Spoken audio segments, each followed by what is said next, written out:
$0.5 million settlement with T-Mobile for its role in the October. Hello. Good morning. Good morning. How are you? I'm doing well. How about yourself? Not too bad. Thank you very much, Richard. Beautiful day today, huh? Excellent. Yes, indeed. I know that warmer weather is coming. Let's just hope it'll be delayed till, I don't know, September or October.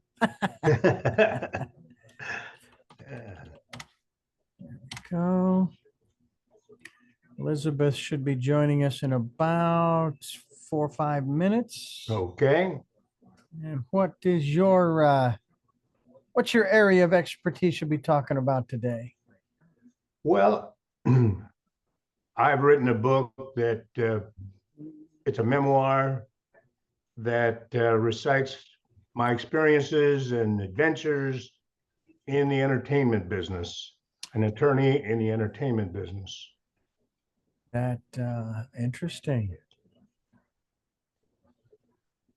And is that covering a particular period of time, a particular genre, or just in general, your life and times? My life and times from the time I got into the whole situation and how I wound up doing what I did and who I represented and the fun we had and all personal experiences and sprinkled with a few close to home family and friends, little vignettes as well. Was there ever a time when you said, what the hell was I thinking? Yeah, as a matter of fact, no, I just had a lot of really good times, and I was able to develop some personal relationships with some of these people. I think because I reached out to them personally in addition to representing them professionally. There we go. So, I would do some work for John Candy and wind up being invited over to his house for dinner. Oh, nice. And spent a lot of time with Robin Williams, some of the crazy things that he did. And oh no, he was one of the sanest people I've ever known.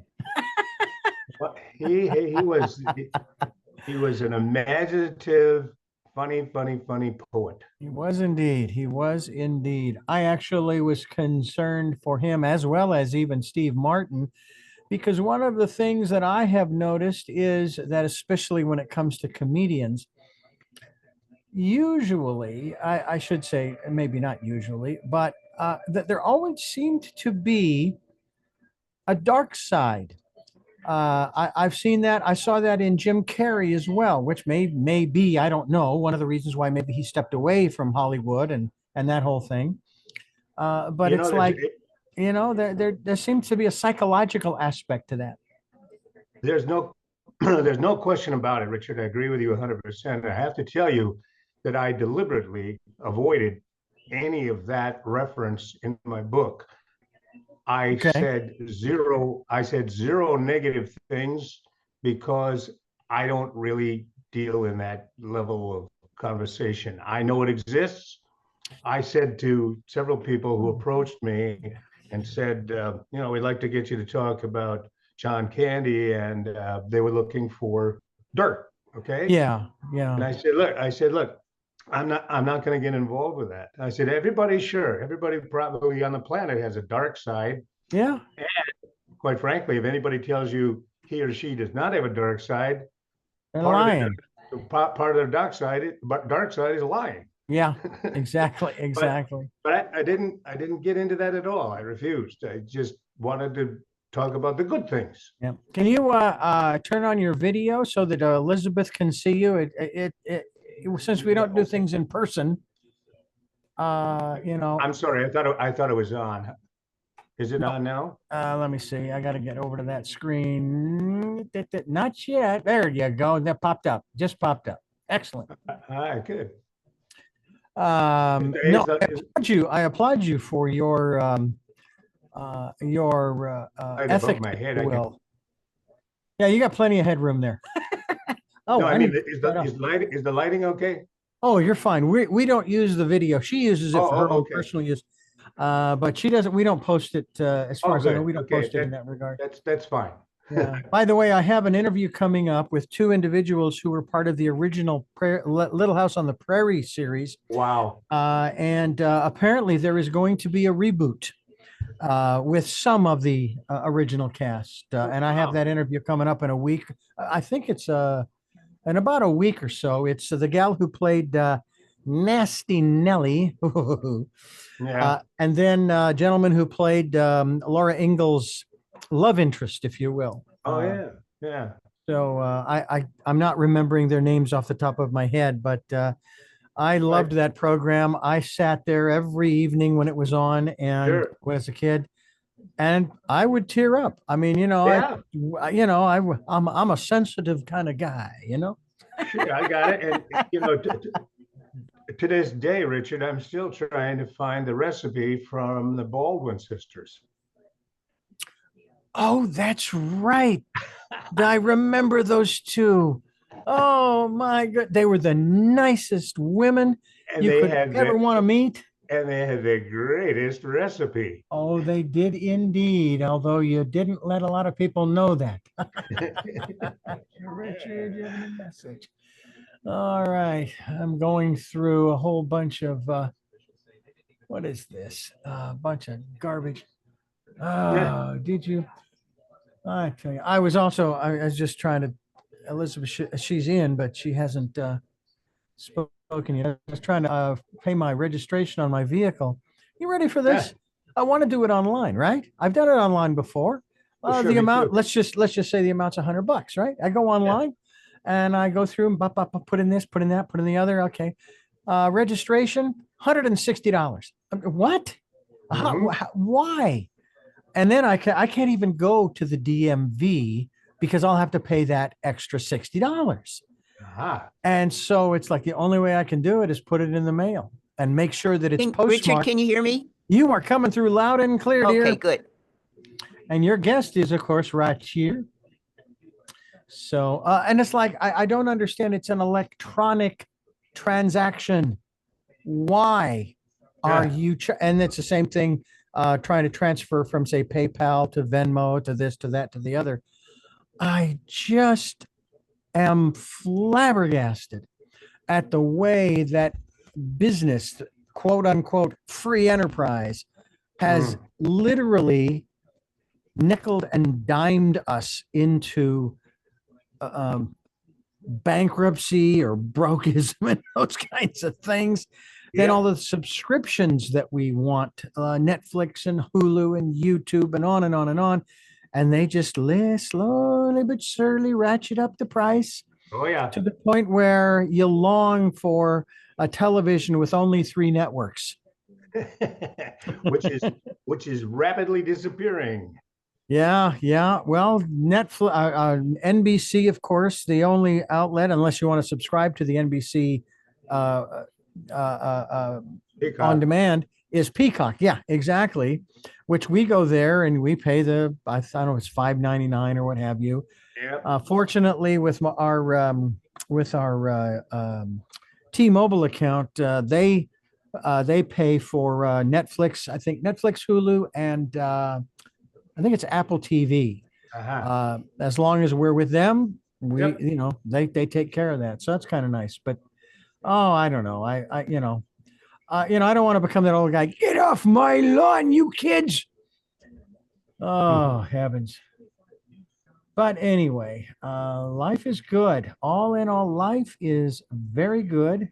And you can't minimize Zoom. Oh, shut up. All right. So let's see here. I need to check on a file to see, make sure that it has been. Where am I going? Oh, here. Okay. So we do record the program, video and audio. However, The audio is the only thing that we use. Elizabeth takes the video, and I'm not sure if they do anything with it, but I will be feeding the audio, the music for the program, just so she knows when we're coming in. I'll cue her. I'll give her hand signals of 2 minutes, 1 minute, 30 seconds. You can ignore those. She'll take us in and out and all that good stuff. So, All right, very good. all right, let's see here. I need to type in for her program. Yeah, why aren't you? Oh, now it types in. Okay, fine. Oh, Elizabeth, there we go. And then Lang. I like your hat, by the way. Oh, thank you. I usually wear it when I'm doing my interviews. Unfortunately, of late, my hat disappears if I move at all. You know. Arts and All right, Antique here we go. Radio Stand Show, by. where your host, nationally recognized certified appraiser Elizabeth Stewart, Santa Barbara's should be a treasure really sleuth, good will program. help I'm you looking put a forward to this. value on the treasures in your own home. Every time it rains, pennies from heaven. Don't you know each cloud contains pennies from heaven? So All right, let's here find we go out. in. How 3, valuable is it? 2, 1. You're live. Hello, Santa Barbara. It's your chantress of everything valuable and beautiful, Elizabeth Stewart. And a good friend of mine brought to the attention a book, Attorney to the Stars, a memoir. And I have the author here with us. And I'm excited to talk about this because I got to tell you, Claire, so my son married a freshly minted attorney just out of, as a matter of fact, she was top of her class at Duke Law. Wow. And she came out of Duke and she was hired by a company called Jones Day. Oh, yeah. And Jones Day. And so in the meantime, she had just given birth to my first grandson. Congratulations. Thank you. And then this is a couple of years ago. And then as she started in with Jones Day,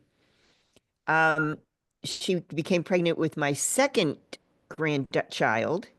So she had 2 children under 4, and Jones Day was eating her for lunch, basically. You know the drill? I do. I worked for a large law firm very early on, and I'm eminently familiar with Jones Day because they had a large office where I was officed in another law firm. And yes, it would not be unusual to expect a young associate just out of law school to work anywhere from 40 to 60 hours at least a week. Yeah, she was working more. She's taken Yeah. a leave of absence because it was grinding her down because, I mean, she's got the 2 kids under 4, Sure. So, but anyway, that's not what we're here to talk about. But I was interested in the book because, the entertainment law, she was saying to me, my daughter-in-law was saying to me, I wonder if she's in copyright law. I Right. wonder if there's another type of law for me. And I said, oh, well, I'm reading this book called Attorney to the Stars. You got to read it after me. So, I want to know, okay, a little bit about my background is I've worked in art settings, and I've Sure. worked for a lot of theaters, and I've worked with a lot of repertory theaters. One in particular comes to mind when I was reading your book, the ACT in San Francisco. And there were some big stars on the stage at that theater, and the director was also a big star. And I was doing verisimilitude and set design. So they'd say to me, we're doing an Ibsen play. Can you find Biedermeier furniture? And, that was Yeah, my sure. shtick. Uh-huh. And I remember the director, being absolutely quite a famous man, very huge ego. And he called what they call notes, which is a theatrical term for, here we're going to give the final instructions of how we want the set to look, how we want the blocking to look, etc. So he was giving notes, and he said to me, I need a whole new set by tomorrow morning at 7. And I was thinking, this is this man who has this huge ego that can say anything, to anybody and get it done. Right? And I was thinking about you. Ah, Um, so, I want to know, um, how does ego, because you're, an attorney to the stars in Hollywood, how does a performer's ego sometimes get in the way or sometimes hurt themselves?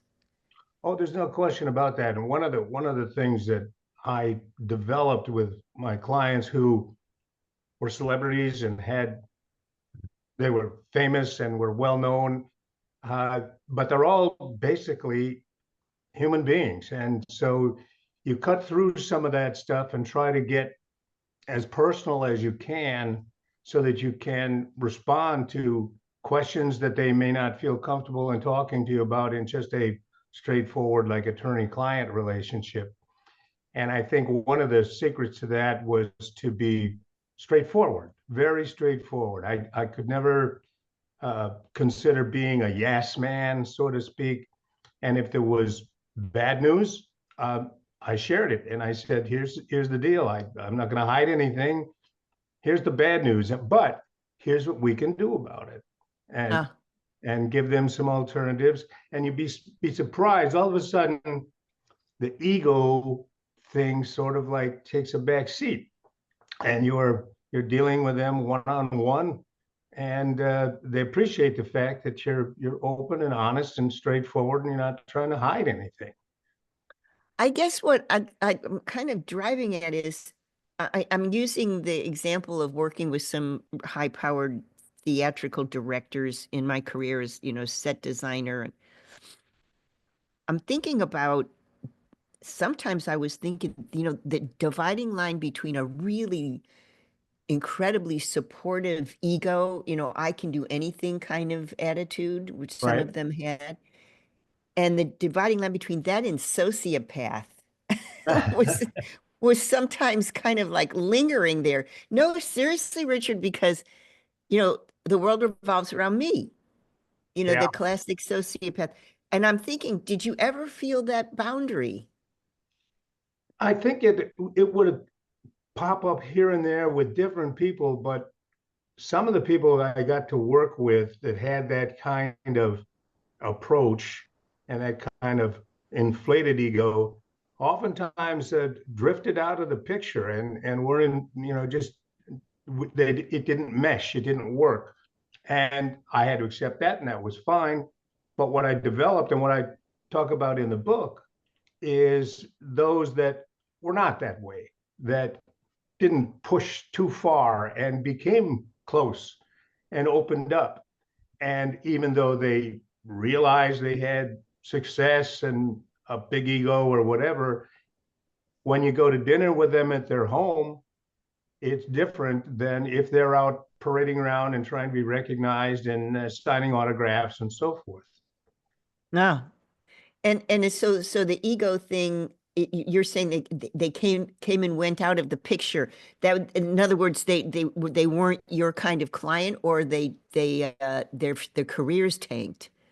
Either they weren't my type of client or I was not their type of attorney. I see. Okay, okay. So I'm interested to know, some of the geniuses that you've worked with. For example, I had the great honor of helping with the estate of Jonathan Winters here in town in Santa Barbara, and his very close friend was Robin Williams. Yes, indeed. Um, and Jonathan left some beautiful antique toys to Robin, and Uh-huh. we had the honor of meeting him. And both he and Jonathan, I don't know how they could turn it on and turn it off, but their wit was so incredible and so spot on. People would say that Jonathan walked down the streets of Montecito and could just break into any kind of routine and captivate anyone. Absolutely. I can tell you that when Robin brought Jonathan Winters on to Mork and Mindy, if you will recall, Jonathan was Mork's son because on Ork, you're born old and get younger. And so Remember? they brought Jonathan on to be his son, and of course he obviously was older, and so they explained that that's what happens. On Orc, when you're born, you're old and you get younger. But here's the good news. I had the opportunity to go over there and watch those two perform on the stage at Paramount Studios for Mork and Mindy, and then was invited to go to lunch with the two of them. Oh, And sitting at lunch with the two of them, I can tell you, Elizabeth, I didn't get much to eat or drink because I was laughing the whole time. I mean, it was unbelievable. The back and forth, the repartee was a killer. I wish I could have recorded it. yeah. So it's sort of my question was, the quickness of the mind.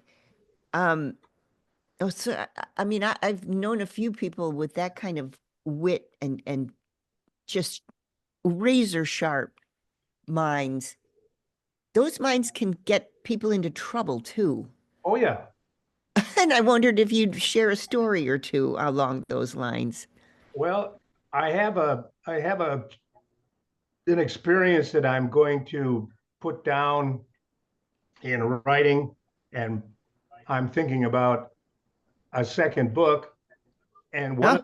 one of those things that is not in my Attorney to the Stars, a memoir, my existing book.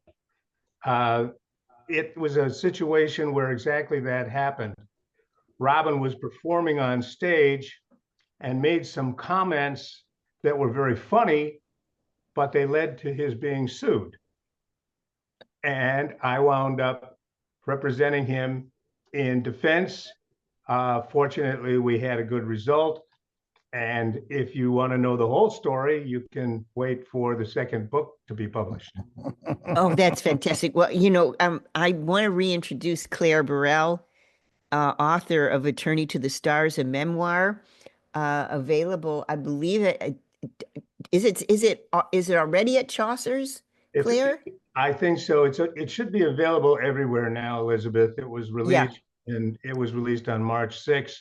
It's available in hard copy, paperback, ebook, Kindle, Nook, all of those things. And I am presently in the process of narrating and recording an audiobook. Oh yeah, this is right up Richard's alley. That's what he does. That's his side gig. Oh, that's So great. yeah. That's great to So know. yeah, if you ever need. And also I have to brag on Richard. He, because of the way that he was brought into the world, he had a vision issue and wasn't able to see completely until he had an operation at the age of 13. So his audio capabilities are so It's advanced. strong. Yeah. So he can actually do any accent, and any kind of register of the voice. If you need anybody, Richard's Oh, your wow. guy. Yeah. So Good to know. Good to know. good to know. Claire Burrell and Attorney to the Stars, a memoir. Let's go to quick break. When we get back, I want to bring in a couple of there's a case study in the book about a performer named John Candy. And Right. I want to know more about that because that sounds fascinating. So don't turn that down. Back in a minute. Okay. And you are clear. I love So can I you love do that. I'm sorry. Richard, you can do all of these voices and so forth. Can you do Yash Spengi? Yasha Schwenki, yeah, well, it's very interesting you bring him up because he and I would correspond rather regularly, although it costs me more to send him a letter than it does for him to send to me because of tariffs that have been imposed because I go through China. So I sent my brother my book choices to Vietnam. My book paperback is $10, $9.99. Postage was $39. I kid you not. Do you still play the clarinet? No, I had to give that up because I swallowed the reed that is stuck. It is stuck in the old windpipe there. It's That could be very dangerous. yeah. Well, by the way, we also deal in propane and propane accessories. Bobby, Nice. put down that tank. You'll blow us up, boy. No, Well, I love this stuff. I've been in this business for, well, since I was 1940. 79. I'm 65 now. all right. I I I got at it for a little while. Yeah, it's along the way to different things. I even worked for a local news talk station in Phoenix, the number one news talk station at the Good. time, KTAR. And at that time, I was working overnight weekends, producing from our end, putting in the commercials, the Larry King Show from Mutual. Oh, sure. So Yeah. I tell people I went to the Larry King School of Broadcasting where, and this is my style of interviewing, Right. like him, I don't prepare. I just Bring let it. the universe bring them along. Hey, guess what? We're coming back, Elizabeth. Where are you? We need you back here. Right here. Here we go. In You know, three, 2, 1. You are live. welcome back. A wonderful read. And if you're interested in the golden age of well, the kind of the golden age of Hollywood and television, etc.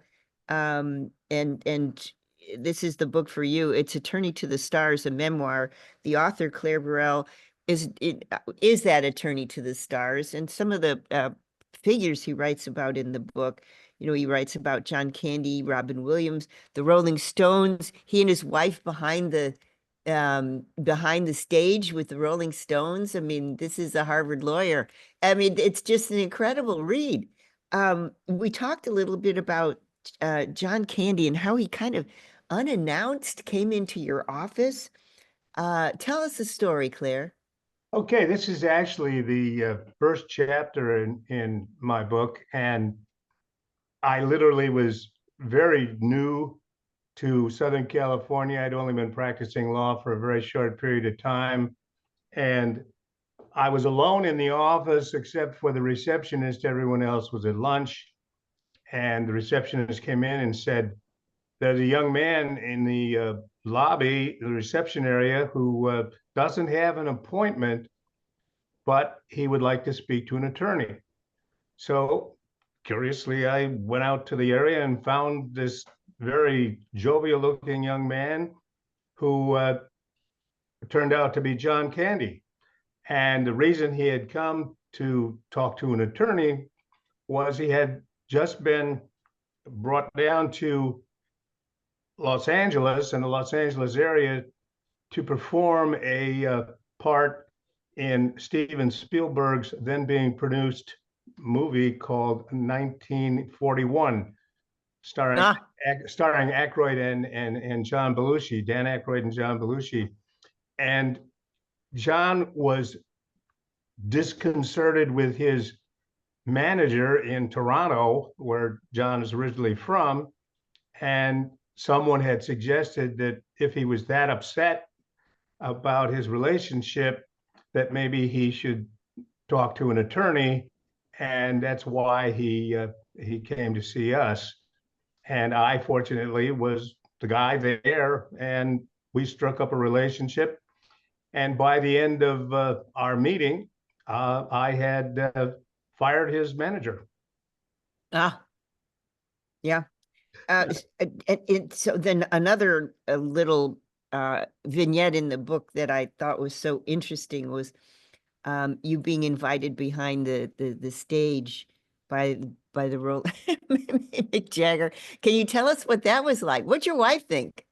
Oh, it was wonderful. I mean, we had the opportunity because we represented the Stones on all of their tours in the United States back in those days, and they were performing at the Forum in Los Angeles, 5 consecutive appearances there, and my wife and I were fortunate enough I went every night, but I took my wife one night. I was working the tour, of course, in case anything went sideways, but and rarely did. But I went there with my wife one night and for one of the concerts, and she had the opportunity to meet the boys firsthand. Wow. Now, just to follow up on that, what could have gone sideways? Well, If you're working the show at night, what could have gone sideways that they needed an attorney right there then? well, there was there was a feeling throughout the United States when the Rolling Stones came to tour that practically every law enforcement agency, wherever they were going to perform, was on high alert because anybody and everybody wanted to arrest or find something to arrest a member of the Rolling Stones for. The Stones used to say, they all want to put us in jail, or words to that effect. As a matter of fact, we had another attorney, a very, very effective attorney by the name of Bill Carter, originally from Arkansas, who had been, among other things, a Secret Service agent for President John Kennedy and his wife, Jacqueline. And we used his services because he knew everybody in Washington. He could open doors for the Stones that nobody else could open if necessary. And he was always on call because there oftentimes turned out to be law enforcement problems to deal with. He dealt with that directly, and I was just an adjunct to what he might need. I see. I see. I see. I see. You know, one thing I wanted to kind of ask you about that. I've always wanted to ask an attorney, an entertainment law attorney, what's the difference between a private and a public figure? In other words, you know, we can talk about certain people in different ways if they're Yes. public. Can you explain? Yes, sure.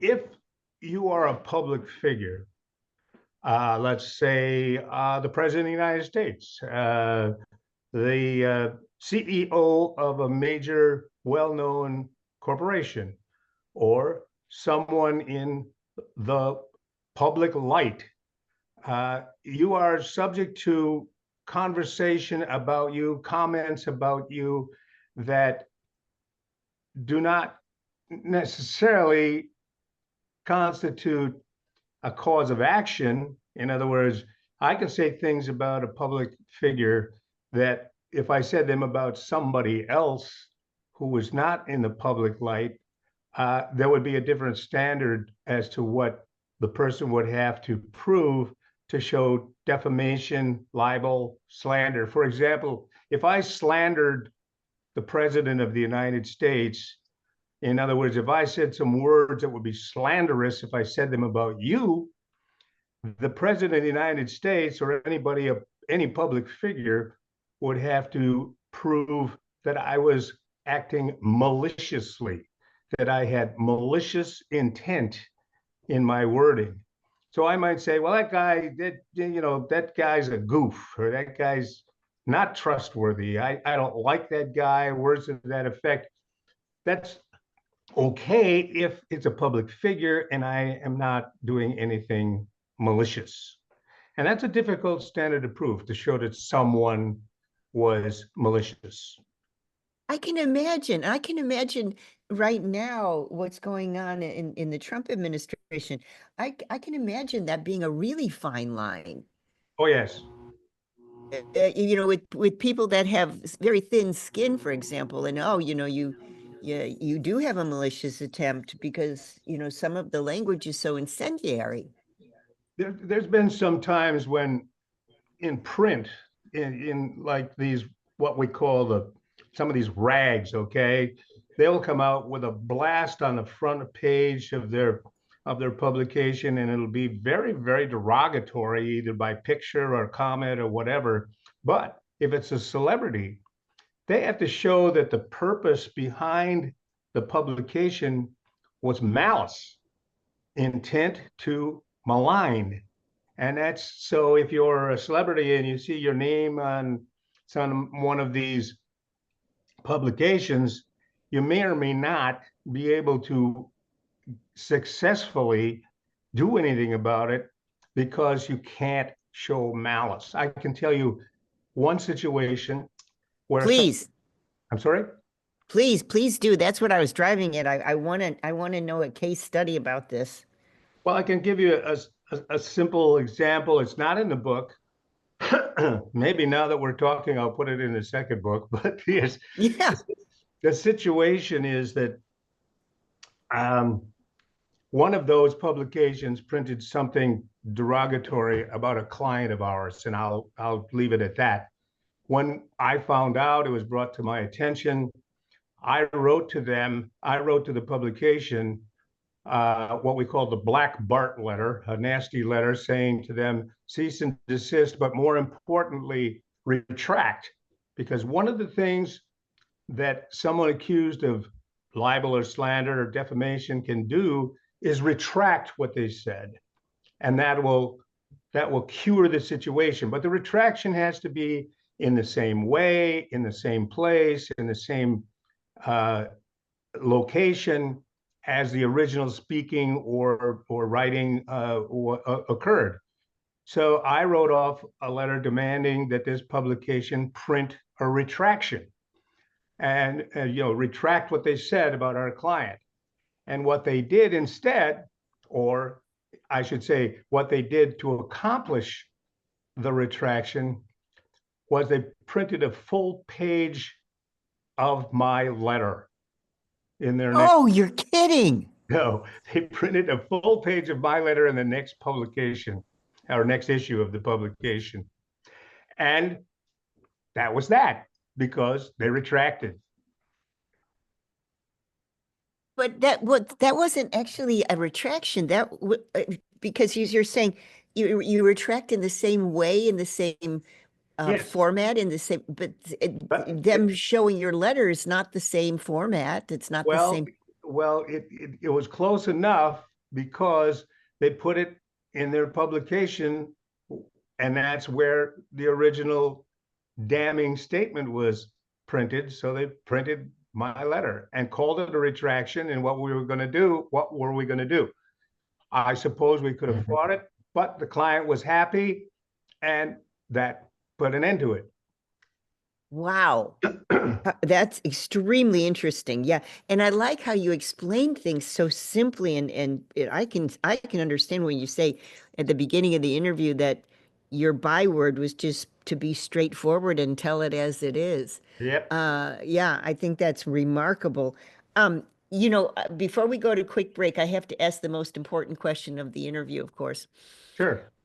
Your favorite outfit on your favorite your favorite outfit on all the clients that you've had and all the performances that you've seen. I want to know well, Richard knows I'm a clothes fanatic, but your favorite outfit. What would you say, Claire, quickly?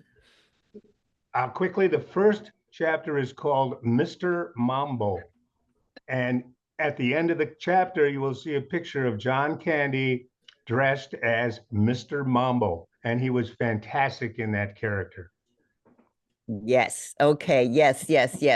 So you have to pick up the book. This is Attorney to the Stars, Claire Burrell, everywhere. And I think he had a book signing fairly recently, didn't you, Claire?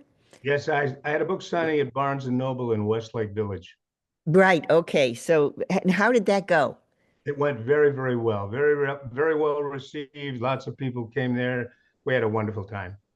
Oh, that's so cool. Okay. We get back from the break. I want to talk a little bit about the more difficult, I don't know if you're willing to talk about this, but some of the more difficult cases and maybe cases that you were sort of disappointed in the result. I'd love to talk about that a little bit. And also I want to hear about this new book that's coming, your second, because it's hard to write. Richard has written a book which is called Choices, and that's kind of a memoir of sorts. And it's hard to write a memoir, especially when you're dealing with this sort of, it's legal stuff. So it's hard to write a memoir. And I wanted to know how, because in that literary craft, you're a character now. Yes. You've made yourself the character, the protagonist of the book. And I want to know, how does that change the way the past truths lied? How does that change that? Yeah. So let's talk about that quickly when we get back from the break. And Richard, you chime in too, because you're also a published author at this point. So, and also a memoirist. So, you can speak to this topic too. Don't turn that down. Back in a minute with Claire Burrell. Thank you. And we're clear. We are clear. All right. Yeah, it's funny. In the last 5 years, I have added two items to my resume. One Okay. is songwriter, Yep. and the other is author. Okay. And we have many things in common. indeed, indeed. I recently, and this will be in the second book, was reunited with a songwriter, and he and I are working on a variety of projects that I think are going to turn out to be quite something wonderful. Oh, very cool. Actually, I wrote Wait, a wait, I song. missed, Oh. I missed that. I missed that. Claire, say that again. Say You're again, working Claire. with, I was mentioning to Richard that I recently was reunited, and this will be in a second book, by the way, with a guy who was a songwriter that I had a relationship with on the other side. In other words, I represented the music publisher when he was a young songwriter, and 30 plus years passed, and bingo, he comes back into my life. And where is he?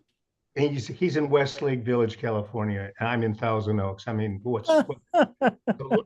after 30 some years, and I had another situation like that, which is in my present book, about a Navy buddy that I met in Montevideo, Uruguay in 1965, and 52 years later, he pops up in my life in Westlake Village. Wow. yeah. Unbelievable. Yeah, there's no such thing as coincidence, they say. Oh, So no. yeah. And by Yeah. the way, Elizabeth, you know that I don't refer to them as coincidence. I refer to them as coincidences, Yes, incidents that yes. coincide. Yeah. All right. Hey, we're coming back, and yeah, we'll chat, Elizabeth. Here we go. In 3, 2, 1, you're live. Welcome back. I'm speaking with Claire Burrell. His new book, Attorney to the Stars, had its book signing in it was now where was it in LA, Claire? No, it was in Westlake Village, In California. Westlake Village, okay. And it was received extremely well. It's been doing extremely well, so I hear, and also it should because it's great read. It's fun and it's easy to read. You'd think an attorney would, be very heavy duty as an author, but not Claire. And my question for Claire, and Richard's going to help me with this, is, you are making yourself the protagonist of the book. So, it's first person, singular. Right? And yep. And it's a memoir. A memoir, you're presenting a life. Right?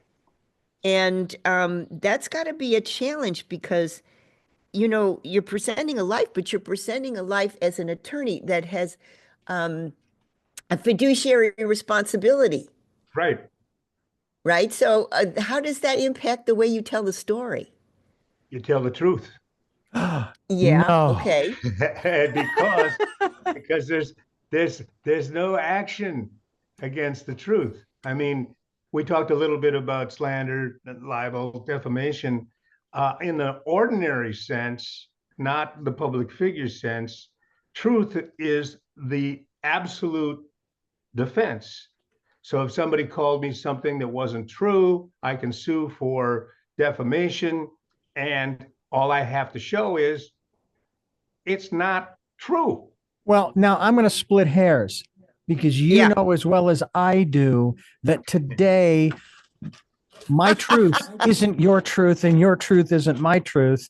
And I could say some things. For example, I could be so mean and nasty about my sisters and their lives before they got married and so forth. And whether or not I have proof or not, I could say those things. I never would because it wouldn't be true. But you look at you, Elizabeth, you brought up the current administration, and they bring up what they refer to as alternate facts. Yeah. So now how do you deal with that? Well, here's the situation, Richard.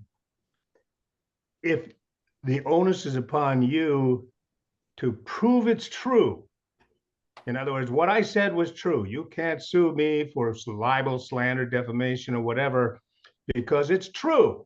And you were put to the test of proving it. And it doesn't matter what your truth is or my truth is. It's the truth of the judge or jury or ultimately the Supreme Court. Now, can you put in, let's say it's in print, can you put in there, to the best of my recollection, et cetera, et cetera, et cetera?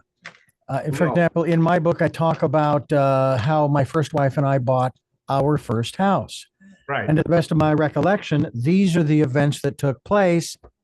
Now, it wasn't about her. I wasn't focused on her. I was focused on the events, Right. in that respect.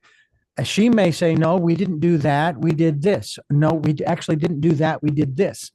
Are those types of things, I mean, certainly contentious, but are those libelous, or if that's the right word to use here?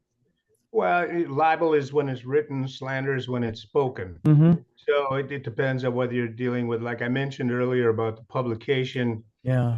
with some derogatory stuff in it, that was libel. And I requested and they printed the retraction.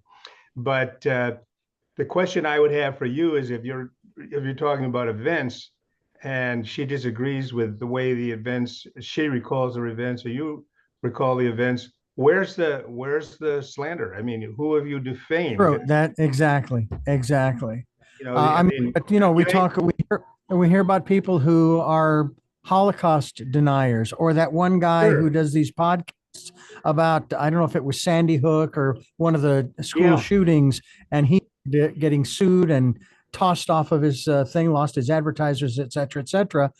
You know, it did it happen? Didn't it happen? Blah, blah, blah, blah, blah. That was about events. No one seems to be suing over that. Right. And if he was somehow disadvantaged, thrown off the air or maligned or whatever because of the situation that he was publishing about Sandy Hook or whatever, then the cause of action would be his, and he would go after those who caused damage to him, meaning he lost his job or whatever, and he would have to prove that they were not justified in doing what they did because everything he reported was true, but he'd have to prove that.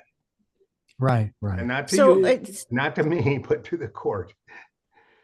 so Claire, I have a question for you in this coming age. Well, the question is, let's say my daughter-in-law decides that, okay, copyright law is just too fraught, and I'm going to go into entertainment law.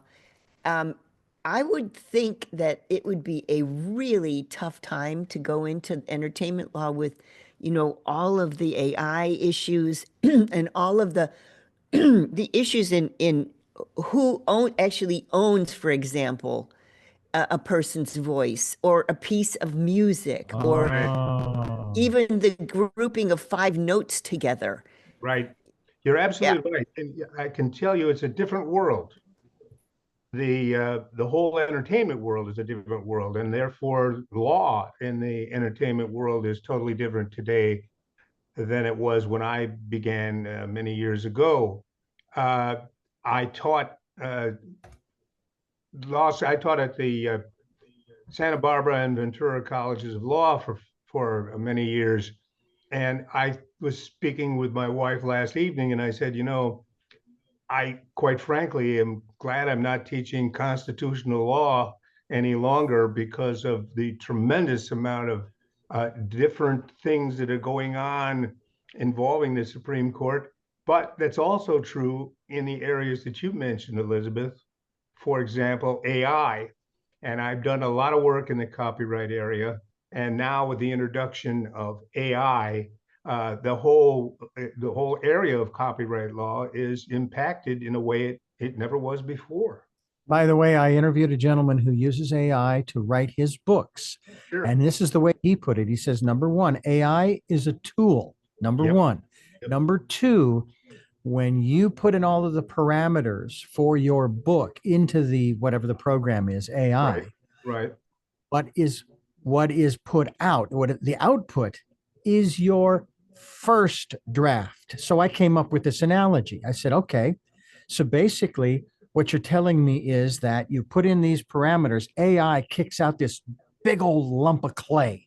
Right. Now you take the clay, you put it on the potter's wheel. Now you shape what you've been given. So it actually does become your copyrighted material, not AI. You hit the nail on the head. There is a case that just came down recently in the federal court, at the lowest level of the federal court, and it'll undoubtedly work its way all the way up. But you hit the nail on the head, Richard, because if you can show, according to this most recent federal federal court decision, if you can show that the end result is humanly created from the AI project, draft, or whatever, then it's protectable by copyright. But if it's just what came off the screen from the AI platform, it may not, it will not be recognized as subject matter of and protected by copyright. Well, okay, so now I have to tell you, Claire, a story about Richard. Uh-oh. Because Okay. Richard and I, for almost 20 years, we meet on Friday, and he is my producer, and this is 20 years of knowing each other. So we had two experiences, because I cover the arts. We had two experiences that Richard, I thought, in his naivete, actually brought a really important a fact up in an interview. One was with Maestro Dudamel, who is one of the most famous conductors, and he was coming through Santa Barbara, and he was going to do Mahler. And Richard's very fond of Mahler, I happen to know. And so Maestro was on our show, and Richard said to Maestro, you know, it's crazy. You know, my particular favorite Mahler is written in the key of D minor, let's say. And why don't you, Maestro, why don't you ever perform it in another key? Right. And Maestro blanched. So that's example number one. Number two, we had another performer. I forget who it was now, but we had another conductor come on, and this was also an accomplished conductor. Oh, I know who it was. It was the main conductor for the Mexican National Symphony, and he was coming through and he was performing something. And Richard said, you know, I asked this of Maestro Dudamel, who was your predecessor, you know, this question about why don't you change Mahler from D minor into, let's say, F major, let's say. What difference would it make? And so this conductor said, okay, Richard, if you took the famous painting of the nudes descending a staircase that was done by Picasso, Right. and you changed all of the areas that because it's predominantly yellows and oranges. If you change those areas to other colors, Right. you would not have that work of art. Right. And so you don't mess with a Mahler in D minor, you keep it in D minor. And I thought that's very interesting, because in the light of AI, I was reading a story about an arts organization taking a very famous image right off the internet and Sure. doing exactly that, changing a few of the colors. Yep. Now, Now, and go ahead, to Richard. expand on the musical aspect, the conductor who was in studio with us when I asked about Mahler, he did say that they would change the key of the piece if, and again, this would be in an operatic presentation, if the singer was not able to sing the full range of that piece, Right. to where it was comfortable or what have you, or it worked, if you will. And so But that was. I'm wondering if that's something to do with copyright, because now we're talking about dead composers. That is We're not true. talking about living composers. Yeah. Right, right. And by the way, I saw a piece, and I think it was Paul McCartney in an interview that goes back years, when he had a big old beard and long hair. And he was talking about one song that he was working on, and it was one of the ballad songs. And Okay. he remembered, and I'm just going to throw out the title of the particular piece that he was referring to because I don't remember what it was, but just for the sake of argument, let's just say it was Ode to Joy. And he remembered the da da da da da da da, da and he reversed the notes Yep. to create the song that he was working on. Now, what if someone did that with a modern day? Who comes to my mind is Freddie Mercury and the Rhapsody, and Mhm. and the opening line, the opening notes, Sure. "Mama, I shot a man today," and so on and so forth, and they reversed it. Would they be sued? And I'm sitting here going, this is my perspective, and if I was a judge, I'd be throwing all of these out because, first of all, you should be frickin' flattered that they recognize that your music is incredible. This is not to say that I'm not in favor of free enterprise and the original authors, getting paid for what they've created. But at the same time, it to me, it's sort of the height of hubris on one level to say, no, those are my notes. Those belong to me in that sequence, in that measure, quarter note, half note, quarter note, half note, et cetera, et cetera. Those are mine. And I want to be compensated for you stealing those, even though you put it in reverse. I mean, it's like we've gone insane on one level. We've kind of gone insane. Well, yeah. Okay. I have one comment about the D minor. If the singer can't do the range, you can change the key, but you can also get a different singer. There's that too. But I want Celine and Barry Manilow to sing together. Yeah, of course. If it's that level, then you change the key. But I have another comment, and it's in my book, A Turning to the Stars, a memoir, and it goes like this. On behalf of one of my clients, I was contacted and said, we think we have a copyright infringement situation. And I said, okay, what is it? And it turns out that what they did, Richard, was they took an existing analog version of the recording, digitalized it, and sped it up 1/2 step from E flat minor to E minor and put it out. Oh. And we sued and we won. Very interesting. Yeah. I want to give another shot. Richard's giving us a sign. We've only got 3 minutes left in the program, but I want to give one final question and then a shout out. Attorney to the Stars, a memoir. You can take. I bought my copy off of Amazon, but I understand that Chaucer's has it now. Tecolote has it now. If you're in Santa Barbara, for example, everybody probably asks you this, but the person that you represented that made the greatest impact upon you, Claire, can you tell us one person and why? That's very, very difficult. I cannot single out one. They were all fantastic. They're in the book.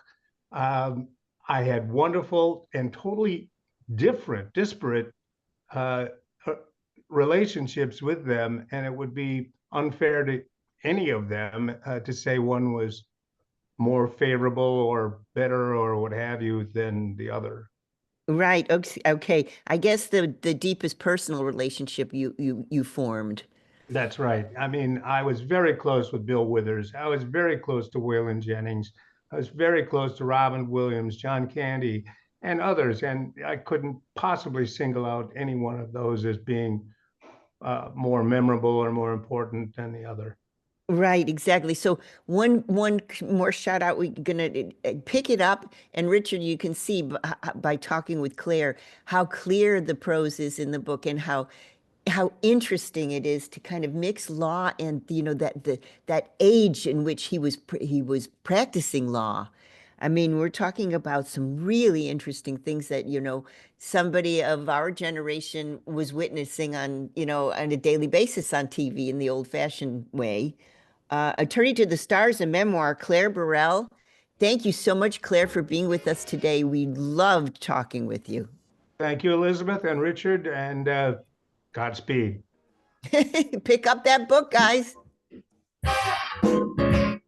All right. And thank you, Claire. Claire. That was Claire, marvelous.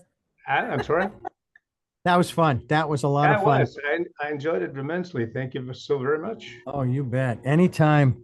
All right. I'll be Richard. sending all this stuff to you shortly, Elizabeth and Claire. I hope we get to see you again. Right, and Yeah, go buy and- Richard. Go buy the book. I yeah, will. Richard, you'll love it. Well, I'd like to wait until it's out in Audible Okay. because I love listening to the books. Well, and I can tell you,